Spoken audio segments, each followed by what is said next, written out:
Hello दोस्तों, welcome to R M study. मैं KD आपके लिए लेके आ रहा हूँ LMRC का इस साल का पेपर, जो कि 17 अप्रैल को हेल्ड हुआ था लखनऊ में। तो दोस्तों, जो इस चैनल पे नए हैं वो प्लीज़ सब्सक्राइब कर लीजिए और बेल आइकन को क्लिक करना ना भूलिए।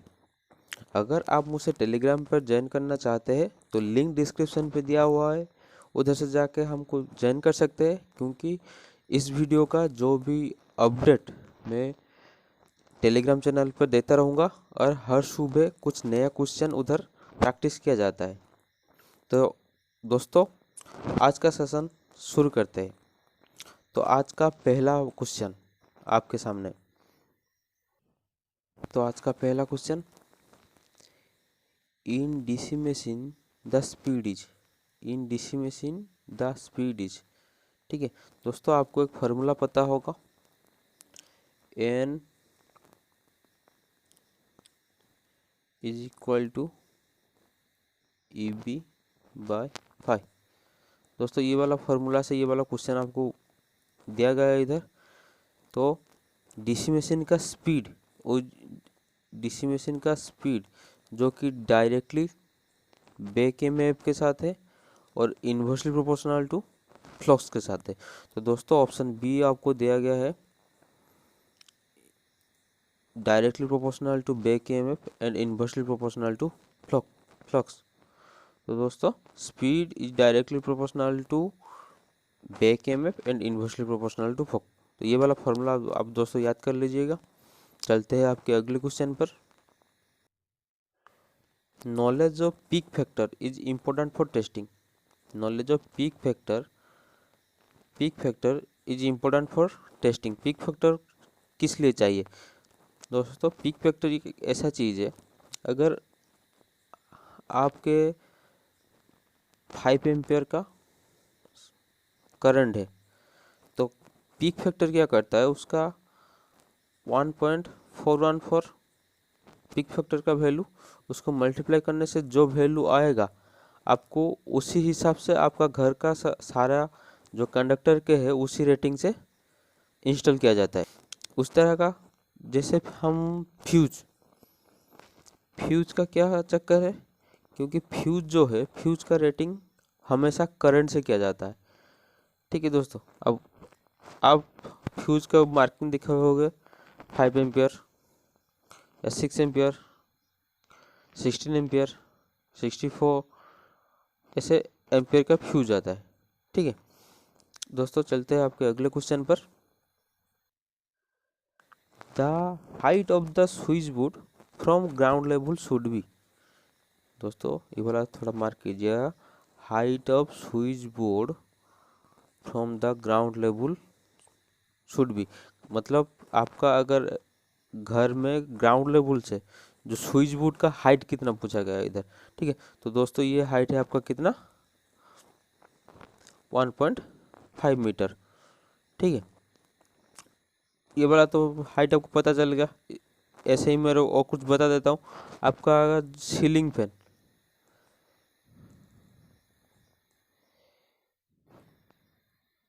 आपका सीलिंग फैन का क्या चक्कर है, सीलिंग फैन जो है, सीलिंग फैन का ग्राउंड लेवल से आपका हाइट आ जाएगा 2.75 मीटर। ठीक है, आपका जो सीलिंग फैन है घर में वो ग्राउंड फ्लोर से 2.75 मीटर। आपका जो लैंप लगता है ऊपर, ठीक है, आपका जो लैंप है वो वाला लैंप आपका 2.5 मीटर का होगा। ठीक है, जो लैंप है आपका 2.5 मीटर का आएगा। तो इस तरह से याद कर लीजिए कि स्विच बोर्ड का हाइट 1.5 मीटर तक है, सीलिंग फैन का हाइट 2.75 मीटर तक है, लैम्प का हाइट 2.5 मीटर का है।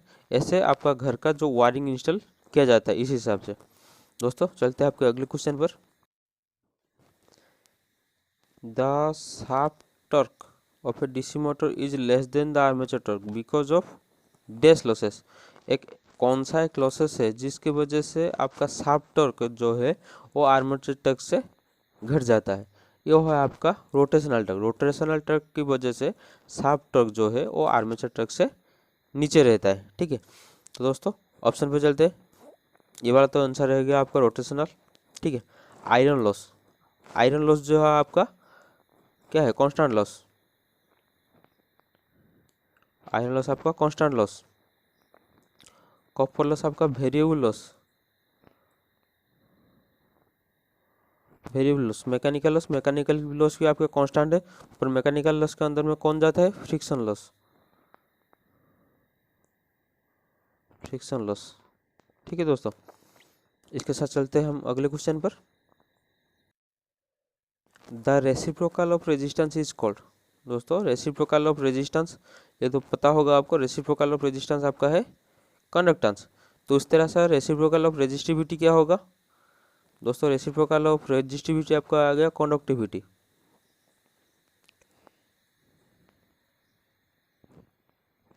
रेसिप्रोकल ऑफ रेजिस्टिविटी आपका आएगा कंडक्टिविटी। और आपका रेसिप्रोकल ऑफ रिएक्टेंस, दोस्तों रेसिप्रोकल ऑफ रिएक्टेंस आपका आएगा सस्पेक्टेंस। ठीक है, रेसिप्रोकल ऑफ रिएक्टेंस आपका आएगा susceptance. Reciprocal of permeability, sorry permittivity, reciprocal of permittivity, reciprocal of permittivity आपका होगा क्या होगा, रेसिप्रोकल ऑफ परमिटिविटी आपका रिलक्टिविटी। ठीक है,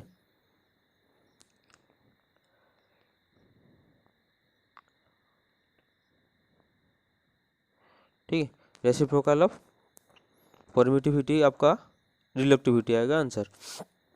दोस्तों इसके साथ चलते हैं अगले क्वेश्चन पर। Which of the following is a renewable energy source. इनमें से कौन सा है जिस एनर्जी को हम यूज करने से फिर से तैयार हो सकता है, वो है आपका टाइडल एनर्जी। ठीक है, टाइडल एनर्जी जो कि ख़त्म नहीं होता, वो है रिन्यूएबल सोर्स ऑफ एनर्जी। और बता देता हूँ कौन कौन रिन्यूएबल सोर्स में जाता है। सोलार, आपका जो सोलर एनर्जी, सोलर एनर्जी, और आपका विंड एनर्जी, हाइड्रो एनर्जी, और आपका हाइड्रो एनर्जी आपका जियोथर्मल एनर्जी क्या आ जाएगा, जियोथर्मल एनर्जी आ जाएगा, आपका बायोमास एनर्जी आ जाएगा, बायोमास एनर्जी।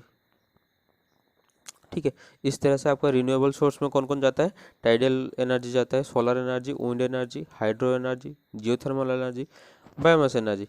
नॉन रिन्यूएबल में कौन कौन जाता है, nuclear energy, natural gases, hydrocarbon gas energy. ये सब आपका रिन्यूएबल एनर्जी पे, ये जो रह गया ये आपका रिन्यूएबल सोर्स में, नॉन रिन्यूएबल सोर्स में ये वाला सब जाते हैं। ठीक है, इसके साथ चलते हैं आपके अगले क्वेश्चन पर। दोस्तों ये वाला क्वेश्चन है आपका, which of the following can be increased when the temperature is added to a silicon. जब एक सिलिकॉन मटेरियल पे आप टेम्परेचर ऐड करते हैं तो इनमें से कौन सा एक है जो कि आपका इंक्रीज होता है। ठीक है, तो पहले तो आप जान लीजिए जो सिलिकॉन मटेरियल है वो है सेमीकंडक्टर मटेरियल। ठीक है दोस्तों, तो सेमीकंडक्टर मटेरियल क्या है ना, सेमीकंडक्टर मटेरियल में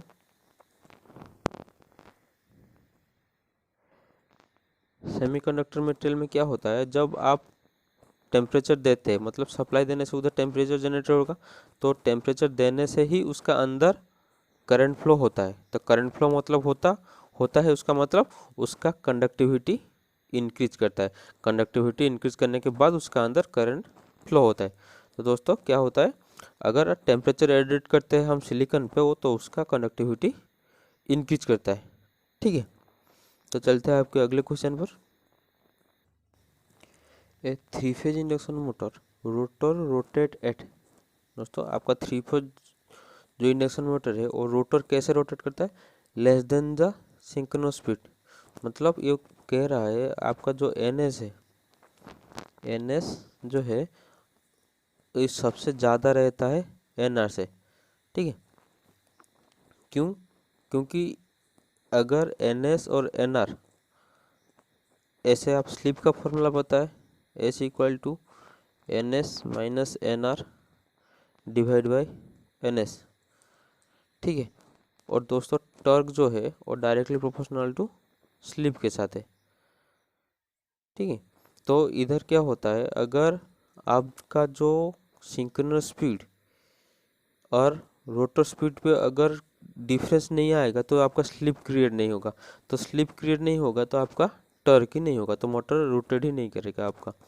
तो इसलिए सिंक्रोनस मोटर में, सॉरी, इंडक्शन मोटर में ऑलवेज सिंक्रोनस स्पीड जो है सबसे ज़्यादा रहता है रोटर स्पीड से। ठीक है, तो रोटर स्पीड सबसे कम, मतलब सिंक्रोनस स्पीड से कम रहता है किस में, इंडक्शन मोटर में। और एक चीज़ है वो भी आपको बता दे रहा हूँ, आपका जो सिंक्रोनस मोटर है, सिंक्रोनस मोटर पे क्या होगा, slip equal to, synchronous motor slip आपका यूनिटी आएगा। ठीक है, सॉरी, स्लीप इधर जीरो हो जाएगा। कैसे, इस तरह से देखिए, एन एस और एन एस ये दोनों कट जाएगा, कटने से क्या होगा, S equal to zero by N S, something is divide by some, zero divide by something is equal to zero, तो स्लिप आपका उधर जीरो आ जाएगा। ठीक है, तो ठीक है, चलते हैं आपके अगले क्वेश्चन पर। वाट मीटर में भी क्लासिफाइड आज। ठीक है, तो वाट मीटर को हम किस में क्लासिफाई करते हैं, वाट मीटर जो दोस्तों, वो हम वाटेज रेटिंग शो करने के लिए वाट मीटर हम यूज करते हैं। तो ये एक इंडिकेटिंग इंस्ट्रूमेंट है। ठीक है, वाट मीटर जो है एक इंडिकेटिंग इंस्ट्रूमेंट है। ठीक है, चलते हैं ऑप्शन पे, जो प्राइमरी इंस्ट्रूमेंट। प्राइमरी इंस्ट्रूमेंट क्या है, प्राइमरी इंस्ट्रूमेंट ये है जो कि आपको इंडिकेट करता है एक सर्किट में आपका इलेक्ट्रिकल क्वांटिटी प्रेजेंस है या नहीं। ठीक है, सिंपली हम उसका एग्जांपल ले लेते हैं, गाल्वानोमीटर। गाल्वानोमीटर क्या करता है कि आपका सर्किट में करंट है या नहीं डिफ्लेक्शन के थ्रू से बताता है। तो जो गाल्वानोमीटर है दोस्तों, वो आपका प्राइमरी इंस्ट्रूमेंट पे जाएगा। ठीक है, और इंटीग्रेटिंग इंस्ट्रूमेंट, इंटीग्रेटिंग इंस्ट्रूमेंट क्या है, जो इंस्ट्रूमेंट आपका इलेक्ट्रिकल सर्किट में यूज होता है कि उसका पावर को टाइम के साथ मेजर कर सकते हैं। ठीक है, इंटीग्रेटिंग इंस्ट्रूमेंट जो है आपका पावर को टाइम के साथ मेजर कर सकते, जैसे कि वाट आवर। ठीक है, जैसे कि आपका watt hour, ampere hour meter, watt hour meter, ampere hour meter, kilowatt hour meter. Kilowatt hour meter आपका एनर्जी मीटर जो है, एनर्जी मीटर जो घर पे लगता है ना, वो एनर्जी मीटर आपका किलोवाट मीटर है। ये सब आपका आ जाएगा इंटीग्रेटिंग इंस्ट्रूमेंट में आएगा। ठीक है, और कंट्रोलिंग इंस्ट्रूमेंट ऐसा कुछ नहीं है, कंट्रोलिंग टर्क होता है जो कि उसका डिफ्लेक्शन को कंट्रोल करता है, वो टॉर्क होता है। तो आपको पहले याद रख लेना चाहिए, प्राइमरी इंस्ट्रूमेंट में आपका जाता है गाल्वानोमीटर, इंडिकेटिंग इंस्ट्रूमेंट में जाएगा जो इंडिकेटिंग करेगा, उसका मतलब volt meter, ammeter, watt meter, ये सब आ जाएगा आपका इंडिकेटिंग इंस्ट्रूमेंट में। इंटीग्रेटिंग इंस्ट्रूमेंट में आपका वो आ जाएगा watt hour meter, ampere hour meter, kilo watt hour meter. ठीक है, चलते हैं आपके अगले क्वेश्चन पर। A machine which convert mechanical energy into electrical energy is known as. एक ऐसा मशीन है जो कि कन्वर्सन करता है mechanical energy to electrical energy. वो क्या है दोस्तों, मैकेनिकल एनर्जी को इलेक्ट्रिकल एनर्जी कौन करता है, आपका जनरेटर। ठीक है, जनरेटर आपका मैकेनिकल एनर्जी से इलेक्ट्रिकल एनर्जी तक कन्वर्ट करता है। मोटर उसका रिवर्स में होता है, मतलब मोटर जो है वो इलेक्ट्रिकल एनर्जी से मैकेनिकल एनर्जी को कन्वर्ट करता है। ठीक है, और आपका आ जाएगा कन्वर्टर। कन्वर्टर क्या करता है, वो सिग्नल को कन्वर्ट करके, मतलब एसी को डीसी करता है, डीसी को एसी करता है, वो कन्वर्टर का वर्क है। ट्रांसड्यूसर, ट्रांसड्यूसर दोस्तों क्या है, ट्रांसड्यूसर एक ऐसा है जो कि एक फॉर्म ऑफ एनर्जी, मतलब वन फॉर्म ऑफ एनर्जी को वो कन्वर्ट करता है एक रीडेबल सिग्नल में। ठीक है, वो वन फॉर्म ऑफ एनर्जी को, एक एनर्जी को कन्वर्ट करता है रीडेबल सिग्नल में, वो वाला ट्रांसड्यूसर का इसका काम है, ट्रांसड्यूसर। ठीक है, तो कन्वर्टर क्या करता है, एसी से डीसी करता है, जनरेटर मैकेनिकल से इलेक्ट्रिकल करता है, ट्रांसड्यूसर एक फॉर्म ऑफ एनर्जी को रीडेबल सिग्नल में कन्वर्ट करता है, मोटर इलेक्ट्रिकल से मैकेनिकल कन्वर्ट करता है। ठीक है, चलते हैं आपके अगले क्वेश्चन पर। Which in the energy level between the conduction band and the valence band in A semiconductor.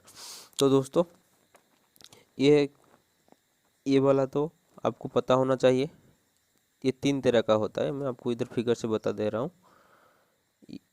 कुछ ऐसा आएगा और ऐसा ओवरलैप्ड हुआ होगा, ठीक है। ये वाला ओवरलैप्ड पोर्शन है।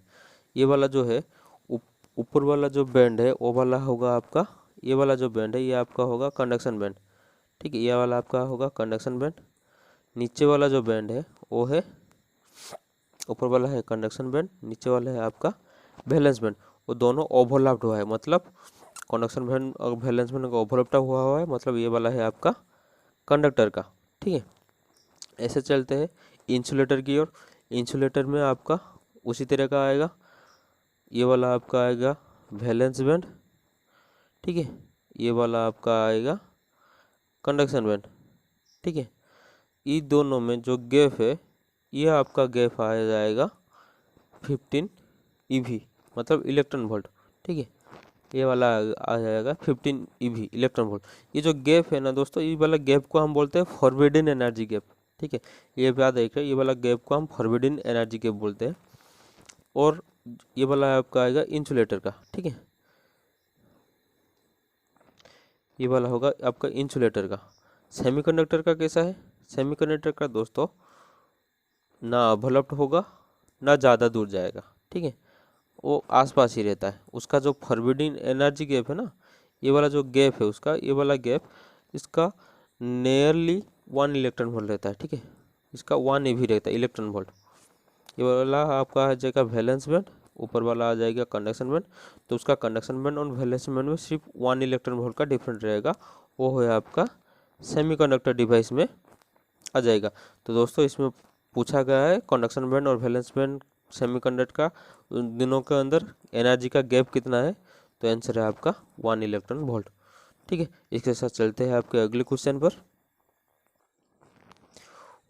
Which of the following state the disadvantage of the UJT, ठीक है दोस्तों। यूजेटी का डिसएडवांटेज क्या है ना, inability to provide appropriate amplification. दोस्तों यूजेटी जो है वो आपका एप्रोप्रिएट एम्पलीफिकेशन नहीं दे सकता, क्योंकि उसका जो बेस 1 और बेस 2 दोनों है उस लेयर का अंदर रेजिस्टेंस का वैल्यू बहुत ज़्यादा है, नियरली 5000 के आसपास उसका जो रेजिस्टेंस वैल्यू रहता है, ठीक है। तो यूजेटी जो है, यूजेटी का आपको सिंबल याद रखना चाहिए। यूजेटी का सिंबल कुछ इस तरह से आपका आएगा, पहले सेशन भी बता चुका हूँ, ठीक है। ऐसा आएगा। ये वाला आपका आ जाएगा एमीटर, ठीक है। ये आपका आ जाएगा एमीटर। ये वाला आ जाएगा बेस 2। ये वाला आपका आएगा बेस 1। ये जो है एरो मार्क अंदर है, मतलब ये वाला जो है एन चैनल है, ठीक है।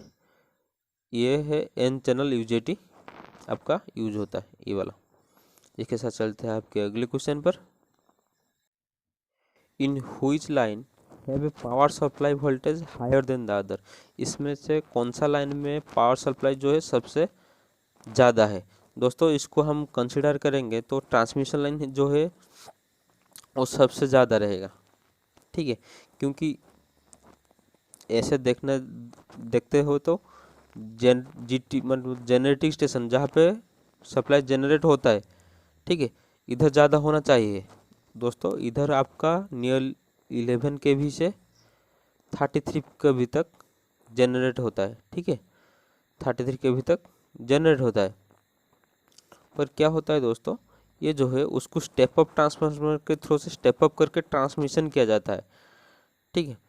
नियरली 4000 kV तक स्टेप अप करके ट्रांसमिशन होता है। तो सबसे ज़्यादा आपका आएगा ट्रांसमिशन लाइन, ठीक है। और ट्रांसमिशन लाइन के बाद आपका आ जाएगा डिस्ट्रीब्यूशन लाइन। डिस्ट्रीब्यूशन और जनरेटिंग आसपास इक्वल रहेगा। जनरेटिंग 1 kV और 33 kV जनरेट करता है। डिस्ट्रीब्यूशन पे भी हम 11 kV और 33 kV डिस्ट्रीब्यूट करते हैं, ठीक है। उसके बाद आएगा कंज्यूमर लाइन। कंज्यूमर लाइन का आपका अगर कोई लोकल एरिया या गांव का जो सबस्टेशन है उसको आपके तक मतलब आपके घर तक जो कनेक्शन आया होगा वो है कंज्यूमर लाइन, जो कि 240 वोल्ट का रहता है, ठीक है। और सबसे सबसे कम आएगा कंज्यूमर लाइन, सबसे ज़्यादा आएगा ट्रांसमिशन लाइन, ठीक है। चलते हैं आपके अगले क्वेश्चन पर। तो दोस्तों ये वाला क्वेश्चन देखिए, which formula is correctly defined in the insulation resistance of the air। Insulation resistance का दोस्तों जो फॉर्मूला है ये वाला इधर दिया गया है, supply voltage bye leakage current. ठीक है, supply voltage bye leakage current जो है वो इंसुलेशन रेजिस्टेंस का फॉर्मूला है, इसको याद कर लेना। ठीक है, चलते हैं अगले क्वेश्चन पर। The main content of the insulating oil is R. ठीक है, the main content of insulating oil is R. Insulating जो ऑयल वो आप क्या क्या कंटेंट करता है, नेफ्था, एरोमेटिक और प्रेफिन। जो इंसुलेटिंग ऑयल है आपका ये तीनों चीज़ कंटेंट करता है, नेफ्था, एरोमेटिक, प्रेफिन। और दोस्तों ट्रांसफार्मर में जो इंसुलेटिंग ऑयल यूज होता है उसको हम आस्क्रिल कहते हैं। ठीक है, और भी बहुत तरह का जो ऑयल है वो ट्रांसफार्मर में यूज होता है। बैटरी में क्या होता है, बैटरी में आपका मिनरल वाटर यूज होता है। ठीक है, उस तरह से सब यूज होता है। चलते हैं आपके अगले कुछ। What is the voltage drop, what is the voltage drop in a wire if a circuit block supply voltage is 120 volt and the socket pin received the voltage 115 volt which is 37 foot far away from the circuit box। दोस्तों इस question को आपको समझा देता हूँ। Question पे आपको voltage drop के लिए पूछा गया कि कितना वोल्टेज ड्रॉप होता है। वो ऐसा बोला हुआ है कि कंडीशन ऐसा रखा हुआ है कि आपका सर्किट बॉक्स में जो सॉकेट पिन है उसका अंदर आपका 120 का वोल्टेज आ रहा है। ठीक है, और जो सॉकेट मतलब इनकम ही है 120, जो सॉकेट पिन रिसीव कितना करता है 115 वोल्ट। ठीक है, 115 वोल्ट आपका सॉकेट पिन रिसीव करता है, जो कि इस दोनों में कितना डिफरेंस है 37 फुट। मतलब जहाँ से सर्किट बॉक्स है उधर है 120 वोल्ट सर्किट बॉक्स है, और सॉकेट पिन तक इन दोनों में आपका डिफरेंस है कितना 37 वोल्ट। तो पूछा गया है तो वोल्टेज ड्रॉप कितना होता है, मतलब बीच में जो वायर है उधर ही वोल्टेज ड्रॉप हो रहा है, तो वोल्टेज ड्रॉप कितना होता है 120 से 115 माइनस कर दे तो आपका आएगा 5 वोल्ट। तो दोस्तों 5 वोल्ट आपका जो बीच में जो है वो 37 फुट के अंदर वो 35 वोल्ट का ड्रॉप होता है, तो आपका आंसर आएगा 5 वोल्ट। ठीक है, चलते हैं आपके अगले क्वेश्चन पर। Which type of energy is transformed a electric power in a electric power by using dam that situated near the ocean। ठीक है, एक डैम जो है आपका समंदर के पास है, उसमें से जो आपका एनर्जी प्रोड्यूस होता है वो किस एनर्जी को लेके प्रोड्यूस होता है। दोस्तों ओशन पे जो आपका वेव आता है, ठीक है, ओशन पे जो वेव आता है, ठीक है, वेव एनर्जी को कन्वर्सन करता है आपका इलेक्ट्रिकल एनर्जी में कन्वर्सन करता है। ठीक है, इलेक्ट्रिकल एनर्जी में कन्वर्सन करता है। ठीक है, जो न्यूक्लियर एनर्जी क्या है, न्यूक्लियर एनर्जी में फ्यूल लगता है आपका यूरेनियम और प्लूटोनियम, उसको फ्यूल यूज होता है न्यूक्लियर प्लांट में, तो न्यूक्लियर एनर्जी से इलेक्ट्रिकल एनर्जी उसमें से प्रोड्यूस होता है। ठीक है, चलते हैं आपके अगले क्वेश्चन पर। In N type semiconductor doping impurity is known as. N type semiconductor में आपका डोपिंग इम्प्योरिटी कैसे मापा जाता है। एन टाइप सेमीकंडक्टर पे क्या होता है कि दो तरह का होता है, एक है एन टाइप, एक है पी टाइप। एन टाइप पे आपका यूज होता है पेंटावेलेंट इम्प्योरिटी। ठीक है, पेंटावेलेंट। ठीक है, इसमें आपका यूज होता है ट्राईवेलेंट। ठीक है, एन टाइप में आपका जो यूज होता है पेंटावेलेंट, पी टाइप का यूज होता है आपका ट्राईवेलेंट। तो दोस्तों जिसके पास ज़्यादा होगा वही तो आपको डोनेट करेगा, जिसके पास नहीं होगा वो कैसे डोनेट कर सकता है आपको। तो दोस्तों एन टाइप में हो जाए, एन टाइप जो है सिलिकॉन, दो ही मटेरियल है सेमीकंडक्टर मटेरियल, वो है एक सिलिकॉन है और एक जर्मानियम। ठीक है, एक सिलिकॉन है और एक जर्मानियम है। तो सिलिकॉन का आउटर मोस्ट ऑर्बिट में 4 इलेक्ट्रॉन रहता है और जर्मानियम का भी आउटर मोस्ट ऑर्बिट में 4 ही इलेक्ट्रॉन रहता है। तो अगर सिलिकॉन में हम पेंटावेलेंट इम्प्योरिटी को डोपिंग के थ्रो से मिलाते हैं तो एक इसका 4 है और पेंटावेलेंट इम्प्योरिटी जो है उसका आउटर मोस्ट में 5 इलेक्ट्रॉन होगा, तो इसका 4 इलेक्ट्रॉन और उसका 5 में से 4 इलेक्ट्रॉन बॉन्डिंग फॉर्मेशन कर लेगा, तो एक ही इलेक्ट्रॉन आपका जो है एक्स्ट्रा होगा, वो है डोनर। ठीक है, वो जहाँ पे स्पेस पाएगा वो इधर जाके बैठ जाएगा, मतलब जहाँ के एक होल आएगा तो वो वाला इलेक्ट्रॉन उधर जाके बॉन्डिंग क्रिएशन कर लेगा। ठीक है, तो एन टाइप सेमीकंडक्टर पे doping impurity is known as the donor impurity. ठीक है, एक्सेप्टर इम्प्योरिटी किसका होगा दोस्तों? एक्सेप्टर इम्प्योरिटी आपका पी टाइप का आएगा, क्योंकि उसको चाहिए एक वैकेंसी रहता है, उसको चाहिए एक इलेक्ट्रॉन, तो एक्सेप्टर है पी टाइप का। ठीक है, वैलेंस इलेक्ट्रॉन क्या है? आउटर मोस्ट ऑर्बिट में कितना आपका इलेक्ट्रॉन प्रेजेंस है, इसको हम वैलेंस इलेक्ट्रॉन बोलते हैं। ठीक है, होल्स होल्स दो ही है, एक है इलेक्ट्रॉन और एक होल्स। इलेक्ट्रॉन है नेगेटिव चार्ज, होल्स है पॉजिटिव चार्ज। ठीक है, उसके साथ चलते हैं आपके अगले क्वेश्चन पर।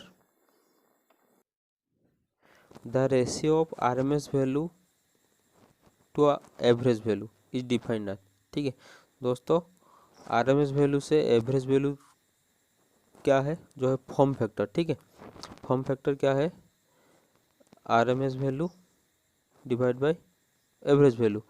RMS वैल्यू आपका आ जाएगा 0.707 और एवरेज वैल्यू आपका आएगा 0.637। तो फॉर्म फैक्टर आपका कितना आ जाएगा? 1.11 आपका फॉर्म फैक्टर आ जाएगा।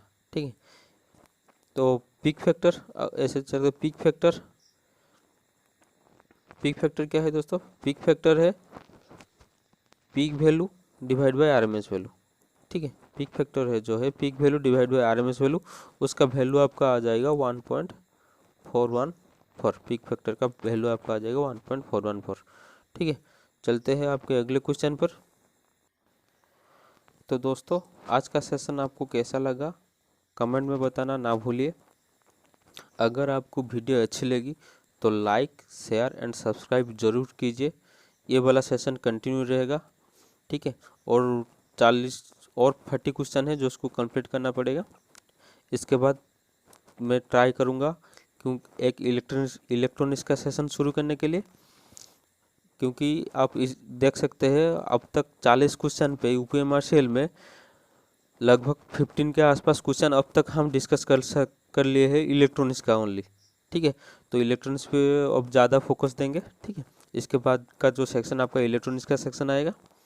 ठीक है, तो आज के साथ